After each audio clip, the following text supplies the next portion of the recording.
Yo guys! Magandang araw, magandang gabi mga kalingap! Eto na naman tayo guys! Muling magbabalik na naman si Papa Sider. Eto na nga guys, sabi ko naman sa inyo, meron naman bagong issue. Mainit-init na naman to at sobrang bagong luto ito guys. Eto nga guys ang sasabihin ko.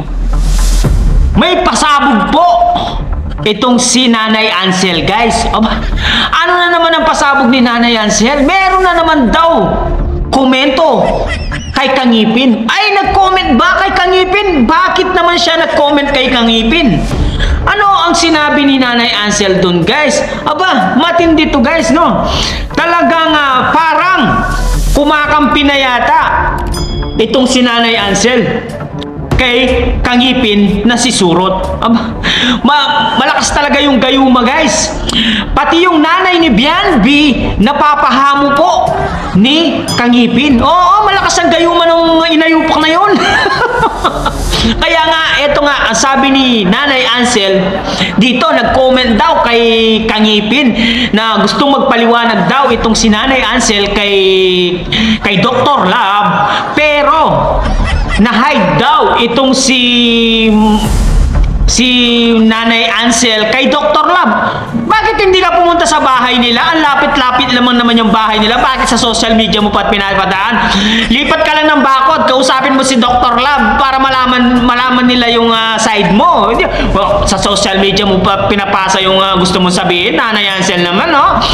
Gamit-gamit din ng coconut brain naman. Paminsan-minsan, ang lapit lang ni Dr. Love. Tapos comment section pa ni Surot ka magko-comment. Ito ang sabi niya guys, no? Basahin natin itong sinabi ni Nanay Ansel dito. Ito maliwanag sa sikat ng araw guys. Ito ang sabi niya. Pumasok ako sa live ni Doc para magpaliwanag. Pumasok daw sa live ni Dr. Love para magpaliwanag daw itong si Nanay Ansel. Pero, may twist to pero, na-hide na ako. Paano ako magpapaliwanag? Kaya sa'yo na lang ako magko-comment. Wag na lang palalayin pa. Wag nang pabayaan na lang. Wag na daw palalayin ang issue at pabayaan na lang daw. Aba, bakit doon ka nag-comment kay Kangipin? Ang lapit-lapit lang ng bahay ni Doc Kwakwak. Bakit diyan ka pa nag-comment? Lipat ka lang ng bakod. Nasa bahay ka na ni Doc Iking, di ba? Ito nga ang mahirap dito kay Nanay Ansel Pala-comment sa social media. Kaya nga napapahamak ang pamilya nila dahil sa mga pinaggagawa nila.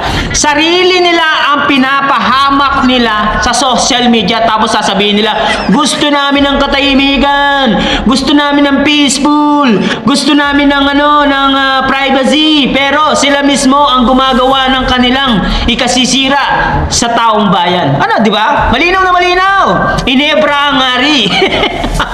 Eto sabi niya dito, meron pa siya comment, sabi ni Bian Ben. Si Bian Ben at si Nanay Ansel, iisa lang po to. Ang sabi niya dito ay, magpapaliwanag sana ako sa mga sinasabi ni Doc. Hindi totoo. Magpapaliwanag daw sa sinasabi ni Doc Plat na hindi daw totoo. Alin ang hindi totoo doon, Nanay Ansel? Yung sinabi mo na yung sasakyan ni Dr. Kwakwak, binanggit niya yun ni Pisot nung naka-live siya. Yung sasakyan daw ni Dr.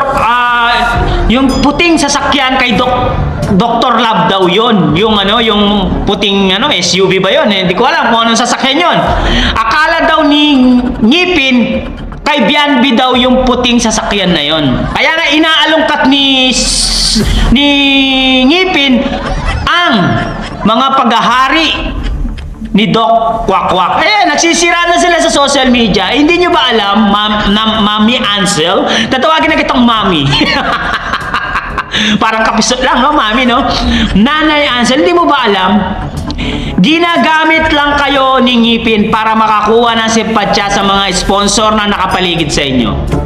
Yan ang taktika ni Ngipin. Yan, magpapa-close sa inyo, kukuha ng simpatsya sa inyo, magiging close kayo hanggang sa tutuklawin na kayo ni Ngipin. Eh, sa itsura pa lang ni Kangipin, hindi na talaga mapagkakatiwalaan yan. Tingnan nyo naman. Ang dami niyang trinaydor sa Kalingap, di ba? Meron pa daw siyang in-scam na 500,000. Sabi niya si Kalingap Super Mario yata yun. Oh, di ba? Grabe, ang laki nun. 500,000? Scam? Sabi ni Kalingap Super Mario. Oh, panoorin niyo yung Kalingap Super Mario. Nakita ko doon, no? May sinabi din soon si Kalingap Super Mario. Oh. Tapos ito, papaliwanag pa itong si Nanay Ansel, no? Wala ka naman dapat ipaliwanag. Pwede ka naman pumunta. Magdiretso ka doon sa bahay nila. 24/7, open naman kayo doon, di ba? 24/7. Hindi ko na sinabing 7-11. 24/7, open kayo doon sa bahay ni Mang Iking, di ba? Bakit hindi ka lumipat ng bako doon at sabihin mo itong sinabi mong hindi totoo ang mga sinasabi nila about kay Doc Kwak Kwak, di ba? Sana malinis yung pangalan mo. At malinis din ang pangalan ni Doc Kwak. O, di ba? Kayo mismo rin ang nagpapahamak sa sarili nyo. Ano? Idadala pa sa social media. Magsasalita pa. Sa live daw ni Dr. Love, di pa daw maka-live, makapagpaliwanag.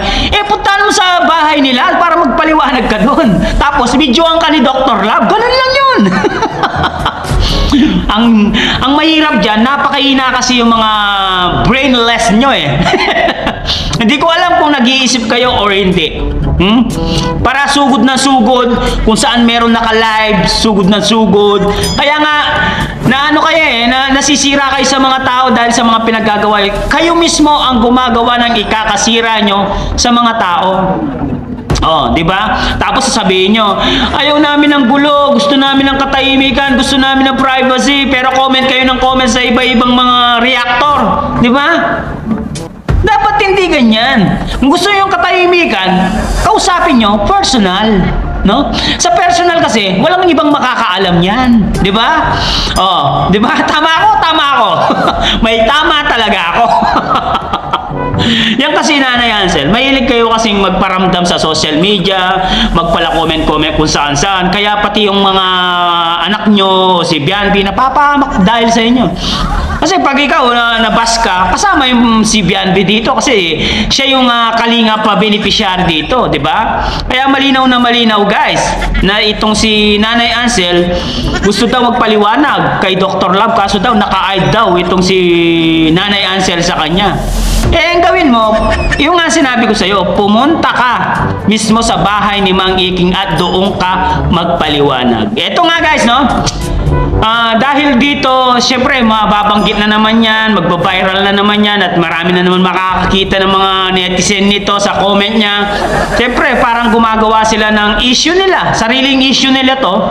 Kaya nga, marami ang namumuna sa inyo. Kasi sa inyo mismo nanggagaling ang mga ikakabatikos nyo sa social media. Tama ako, di ba? Tama. May tama ba si Papa Sider? Di ba? Comment ko nga kayo guys kung ano ang opinion nyo dito sa sinasabi ni Nanay Ansel dito sa comment niyang ito. Comment down below at babasahin natin lahat ang mga sinabi nyo dito sa comment section. Para sa akin, Paul po yung ginawa ni Nanay Ansel dito kasi nga may katabing bahay lang naman ni Mang Iking, bakit hindi niya puntahan doon? Tapos pakuha siya ng video. Ibigay niyo yung statement niya para mapaliwanagan ng mga tao guys, no?